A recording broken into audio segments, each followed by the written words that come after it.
So this is the sound on the day of bearing replacement.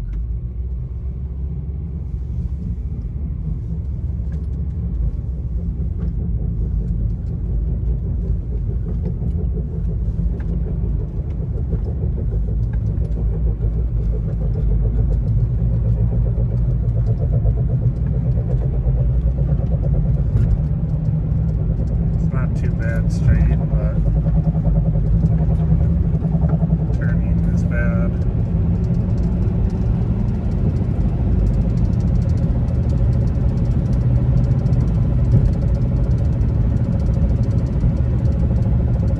Sometimes I get a slight hum.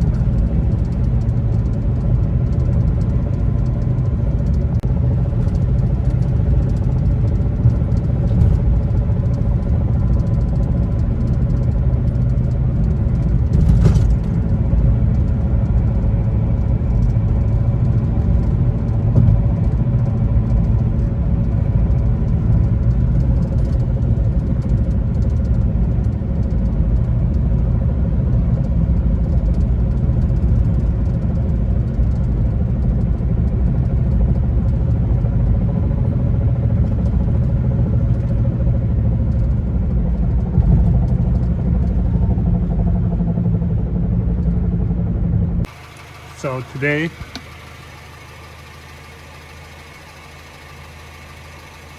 there's a tiny bit of vibration in the spring. I don't hear anything through the tire. This is the passenger side.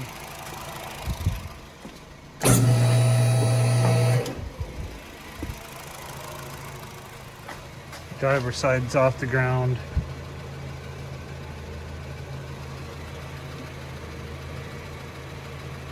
I feel a tiny bit of vibration through the spring. Actually, a little more than a tiny bit. But nothing too obvious. So it's pretty quiet in here. Here's the passenger side.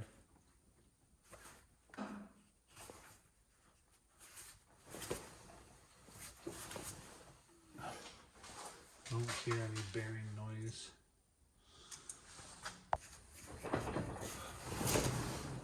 You can actually hear a little bit of roar.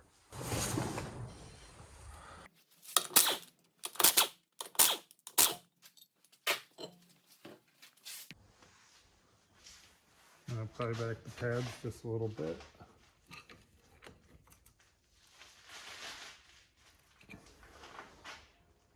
We're going to come in with a 17 and hit the caliper bracket bolts.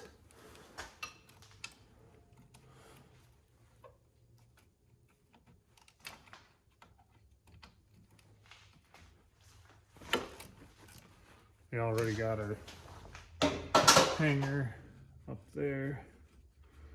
You don't want to hang the caliper off the brake hose.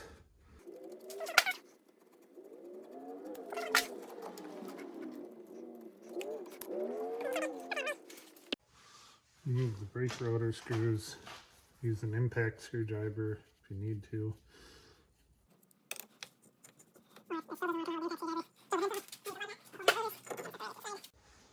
Next, I'm going to take a 32mm socket and pull off the nut. I'm going to push on the axle to make sure that it's loose.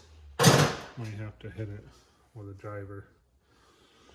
The next step is I'm going to take off these bolts. This is a 19 and that's a 21. I'm going to take off the strut.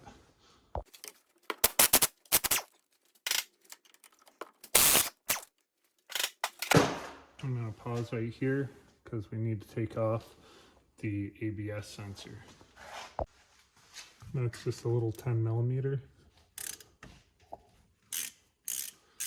And I've recently replaced this ABS sensor, so I'm hoping that it'll come out easily.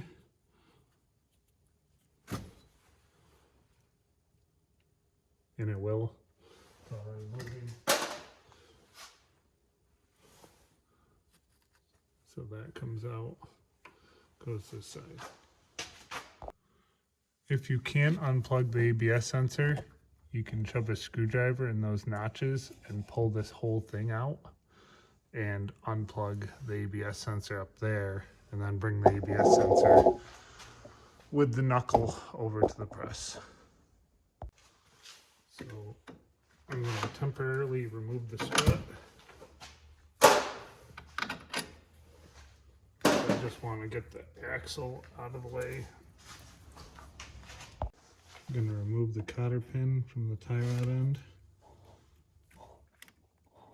So just fold those flat. And this was replaced somewhat recently, so it comes right out. You might have to drill it out, you might have to punch it out. You can generally grab this end once you fold it and pull it out. So on mine, the tie rod ends at 17, but these have been replaced. At this point, I put the castle nut on backwards, and then generally I give it just a couple light whacks. And then you take the castle nut back off.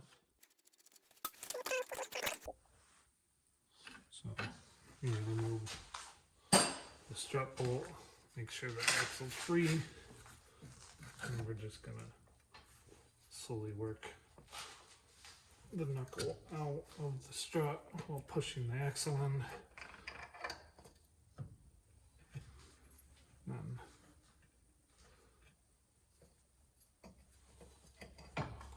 move that to the side. I got a second bungee cord here. I'm just gonna loop it around the tip of the axle. You could just remove the axle at this point, but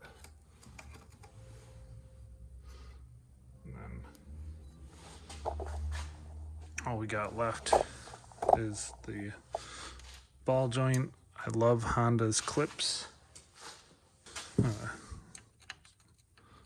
And a pretty small screwdriver too. This is probably too big. But you just kind of pull that to the right, and then this cotter pin just comes right out.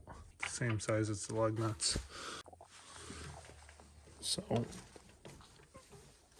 I got a wobble extension, and we're gonna get that on there, make sure it's in reverse.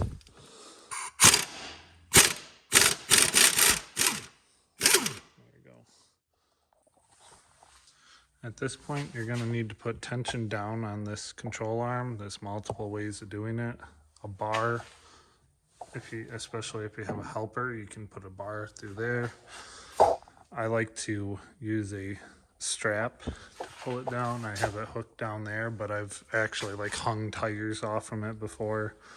You can put a jack stand underneath here and have it pulled down to the bottom of the jack stand. But they sell tools that you can hook around the control arm and put tension on it. But you're gonna put tension on it, and then you're gonna hit on here with a hammer, and it should pull it apart. And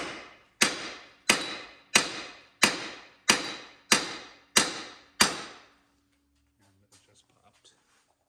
As I put a bolt back in here before I separated the ball joint, but now the ball joint's loose. You can just pull down on that, and the knuckle is free.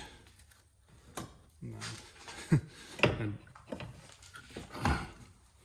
generally I like to do it like that, and then you pull the strut bolt out. And now you have the knuckle off the car. And I couldn't feel any looseness, but with it off the car, it feels loose. And there's one spot where it kind of hits something. So the next step, I like to make sure that the bearing looks about right. And it does. On one side, you can actually see the magnetic ring on this one. So this bearing has a seal on this side, and then there's some kind of magnetic ring on this side.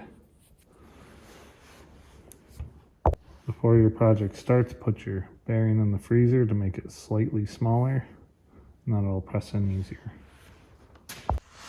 This is kind of the point of no return because you're going to ruin the bearing taking it out. So make sure that you have the parts you need, which include a bearing and preferably a snap ring. So we're just pushing the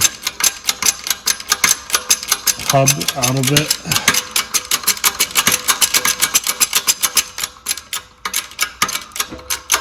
I don't like to support the press on your caliper ears because those can break off.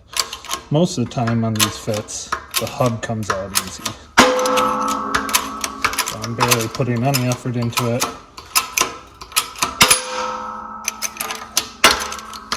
That was a little more effort, but then you just catch your hub and it comes out with the race. And you can see right away that it's been getting kind of hot. You can also see that the bearing's been getting hot in here too. Here's the inside of the bearing. The grease is toast. The balls don't look too bad. The interesting thing, I've never seen a bearing do this, is the race was falling apart. Like it shattered a little bit off the race, and that's why it was going wub wub wub wub wub. I'm actually surprised. Is it in two places? Yeah, it's on opposite sides. So I've never seen a bearing do that before. So now we're going to take the snap ring off. Generally what I like to do is I come in here with a punch or screwdriver and I tap it.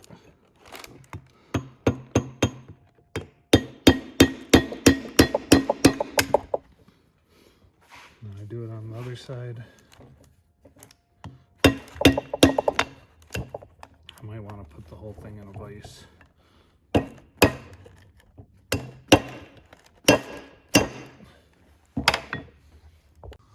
So I've gone all around the snap ring with a hammer and a punch, kind of breaking it loose. And now if I tap on this, you'll see that it moves a little bit in a circular motion, which means that, and then over here hopefully it'll do the same thing.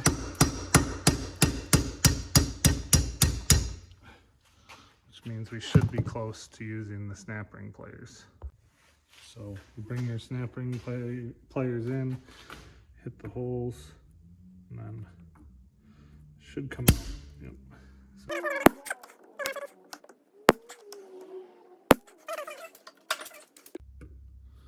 Now that the snap ring pliers are moving it, get in there and get a screwdriver in behind it like that. And it should basically take itself out now. So now we can press the bearing out this way.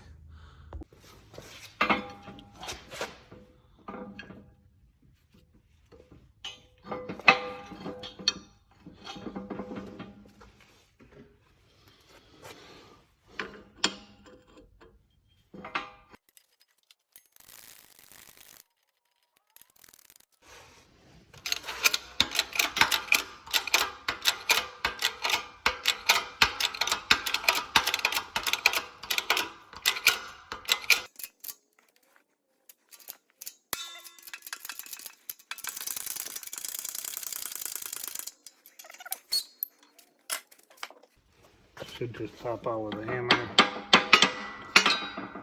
It does. So this ring wasn't quite big enough to grab the bearing where it should be, but it's out. Don't mind the weld marks, I was just trying something new. So generally to get the race off from the hub, you take a grinder or a Dremel and you grind a slot My grinder's big, so I ground it diagonally, and then I take a chisel and I come in here and start cracking it from the thin spot to the thick spot. Here's my chisel. You can see about the size. And you're gonna have to give it some good whacks, and then once it cracks, it should start spinning. And so this should move, and you can see that it does. Then generally you can take your chisel, tap it in behind, and it'll pop right off. When you're grinding it, try not to get the hub. I got a little bit here and a little bit right there. That's not going to make a difference. But if you're a DIYer and you don't want to go through this, just spend $15 on a hub, and then you don't need to worry about it. So now here's where you can make terrible mistakes that you can't really fix. So I've cleaned up the inside of the steering knuckle. I got just a big bearing, anything that'll support this without being in the way of the bearing. Technically, I could probably flop it on there. In fact, I might, like, you can just flop it on a flat bar like that. I'm gonna put it up on the bearing. It's a little bigger than the hole. The best thing to press in a new bearing is the outer race of an old bearing, because when you're pressing, you want to press this in, and then when you're pushing the hub in, you want to support this inner ring. So I'll show you that later. This is when you want to make sure that the seal part is on the outside, and then the magnetic part is on the inside, where the ABS pickup will be. So I got this spreader piece from a ball joint set, and then we're gonna come in here and press it in. I want to make sure that the new bearing is starting square.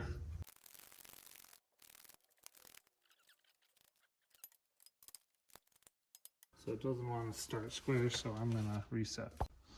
Okay, so I spun it around and pushed in this side, and it seems to be going in pretty well. So I'll back it off and center it.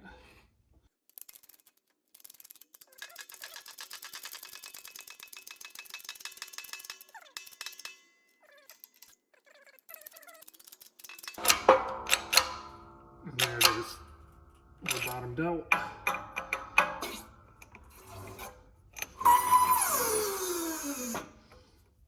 At this point, you should be able to see the snap ring groove.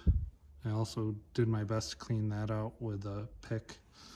So we're gonna install the snap ring, and then we're gonna come back and install the hub. So at this point, you'd want to take your new snap ring, not your old crusty one that you've cleaned up, but your new snap ring. You might want to put a little bit of some kind of anti-rust on it if you plan on keeping the car for a while. But then you drop the snap ring into the groove. I like to take a punch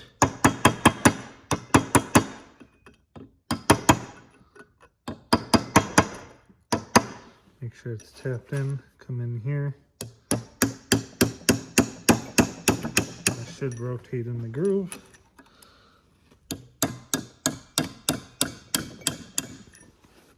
So that snap ring is down in the groove. So all we have left is to press the hub in. So at this point, you're gonna have to find something that'll sit just on the inner race, but it won't block the hub coming in. So I'll set that up on there. So I need a little bit more height. So I got the old inner race, and then I got just a spacer underneath it.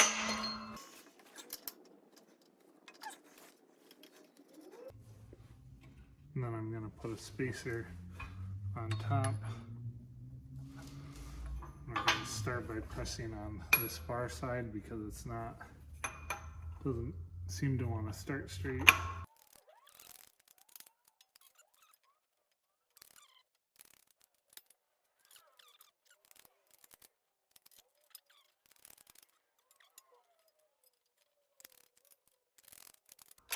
There we go. Now it should slide right in.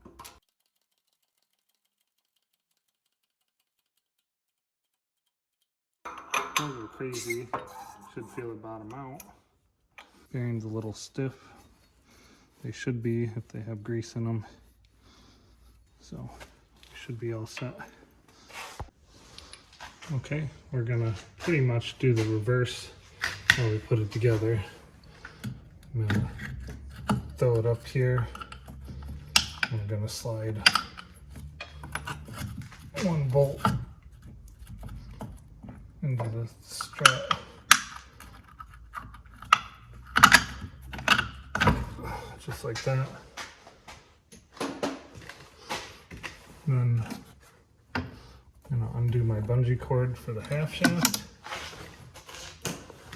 We're gonna pivot it up, slide that half shaft in. Try to get the spline started on it. There we go. Now we're gonna pull down on this control arm, and we're gonna hopefully pivot everything into place.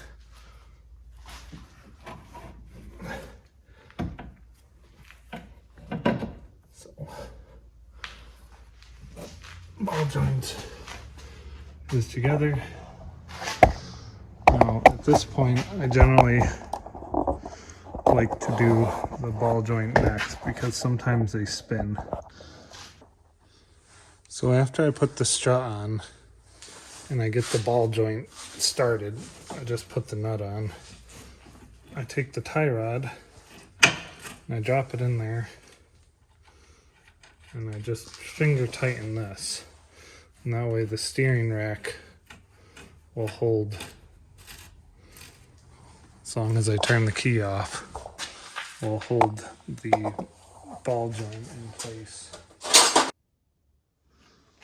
So with the ball joint, I have the tie rod end just on like finger tight, and I got the 2 bolts in the strut. And what you want to do is figure out where the hole is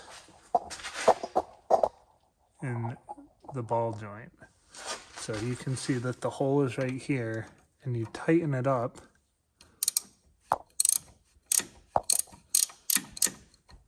And that's just where it starts getting tight. And that's like 0 foot-pounds. So what we're gonna do is we're gonna try to turn it to the next notch, which may or may not be easy. So I had to put a little bit of lube underneath the nut to get it to turn a little bit more. But now the hole lines up. And this clip, just press it on there. It'll hook into the next spot on the castle nut. And then it'll just sit there. It's ready to go. So now that that's tightened and didn't spin, the next major issue can be if your tie rod end spins. Mine doesn't seem to be spinning. It's tightening up. This one you can actually torque pretty easily. 32 foot-pounds. Once again, the tie rod, a lot of times you can clamp here and it'll keep it from spinning.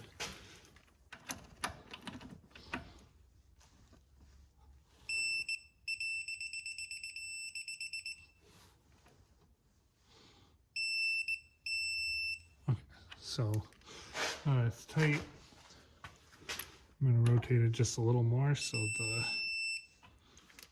the hole lines up.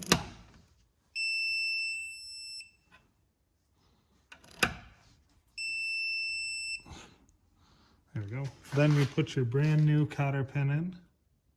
Definitely not the old one, but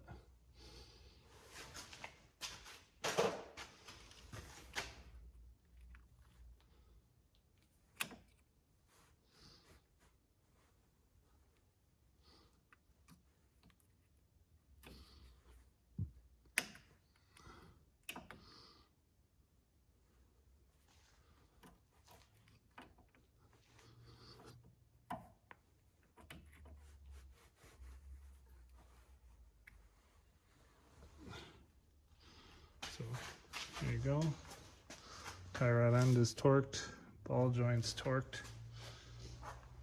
At this point, you should torque your axle. Definitely put on your new nut. So the torque, you guys can't even see. So I've ran the axle nut on by hand, and now I'm torquing it to 134 foot-pounds. Generally I put the bar against me, and then I pull the torque wrench.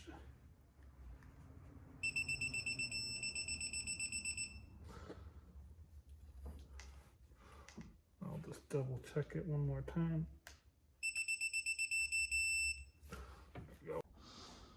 And you'll notice that the staking mark from last time lines up with the staking mark from this time. So stake that nut in. So the next thing we're going to do is we're going to run in these strut nuts.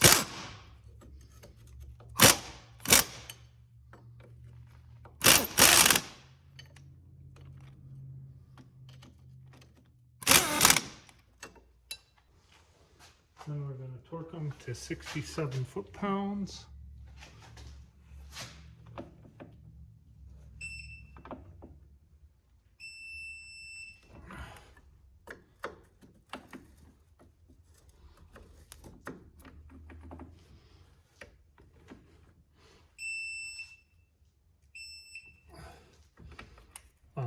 If you're reusing the nuts like me, you might want to put a little bit of Loctite on them. They recommend replacing them. Up here, the rust is Loctite. Just torque them. I just actually torqued them to like 75, 80. They should stay just like a lug nut. Next, you're gonna make sure that your rotor, inside of your rotor, and your hub face are clean or flat. And then I like to spray it down with fluid film or blaster or something like that. And I put a little bit too much. Please, when you put your rotor screws back in, if you use rotor screws, put some Never-Sees on them for me, in case I ever have to work on the fit. I hate drilling these out.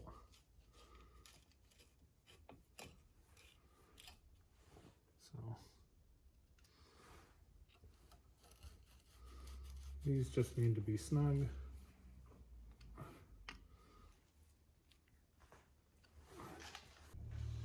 Before I forget, throw in the ABS sensor. 10 millimeter.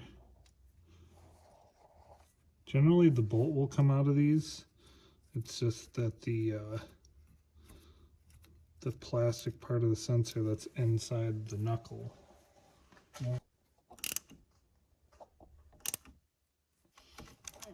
Just tight enough. At this point we're going to put the caliper bracket and everything back on. So just slide the brake pads over the rotor, just like that. Make sure that your hose isn't twisted, and then get one of the bracket bolts started.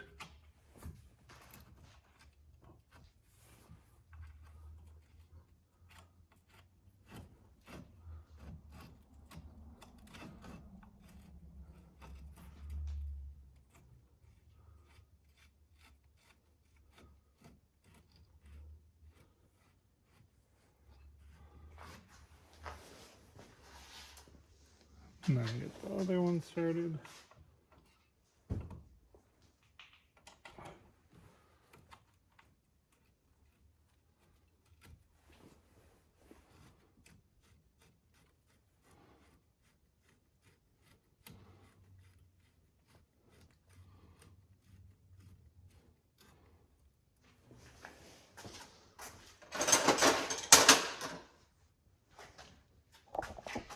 I'm going to torque these to 80 foot-pounds.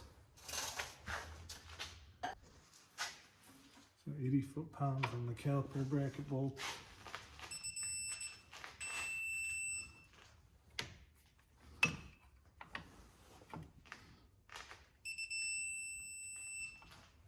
I like to go a little bit over. Know that they're not going to break. And then all you need is a tire. And I got that torqued, those torqued, caliper brackets torqued. And throw on a tire.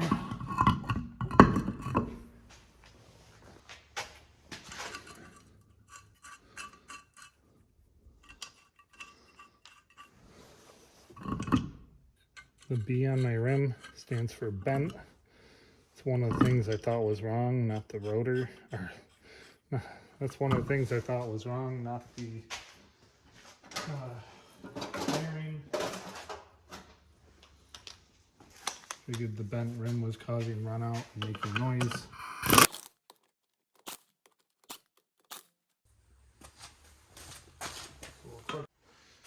Let's do a little bit of post-mortem on this bearing.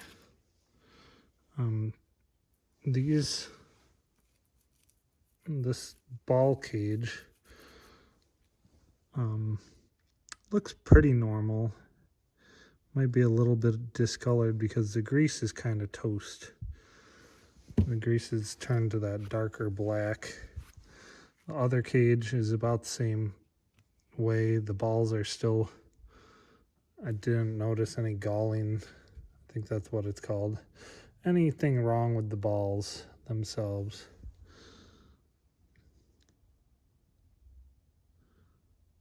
And that's probably why it doesn't have that signature whirring sound that a bearing has. So this is the inner outer race, if that makes any sense. It's the one with the magnet.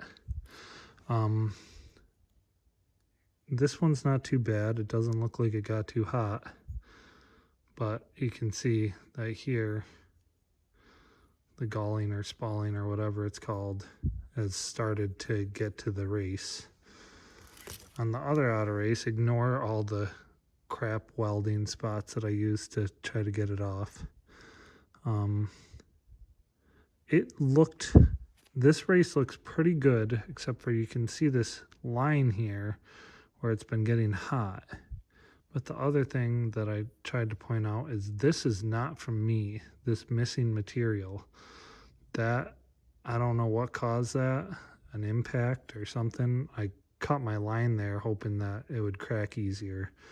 But all this missing material on the inside is not from me. So I assume that's a bad pothole or something, or maybe just a poorly bad metallurgy. But then again, this car has 230,000 on it, and this might be the original bearing. I don't have any record of me replacing it, and I've had it since about 100,000. The inner races, or this big race, I don't see any damage on that, and that explains why when I swerve, it got louder, is because it was only those outer races. So there might be a little bit of heat right here, but I don't know. That's the same on both sides. There's no damage on this race. So I really don't know what happened to this one, because that one I've never seen a failure like that before. I have seen this failure before. Generally, this will slowly spread and creep around, and then the bearings and the balls will actually start wearing, and then it's not long for this world. But I think this was my wump right here. It's possible it wasn't, but I would assume that's what I'm hearing. It's strange that it happened, because all I can think is that this was sitting just like this, and I hit a bad pothole, and the upper balls, that doesn't make sense, though. But the upper, they're directly across from each other, those missing chunks, so I don't know what happened there. But if your car is making a womp and moving tires doesn't change it, it's probably a wheel bearing. So the noise is fixed. I'm going 60 miles an hour. Coasting it down. You don't hear anything.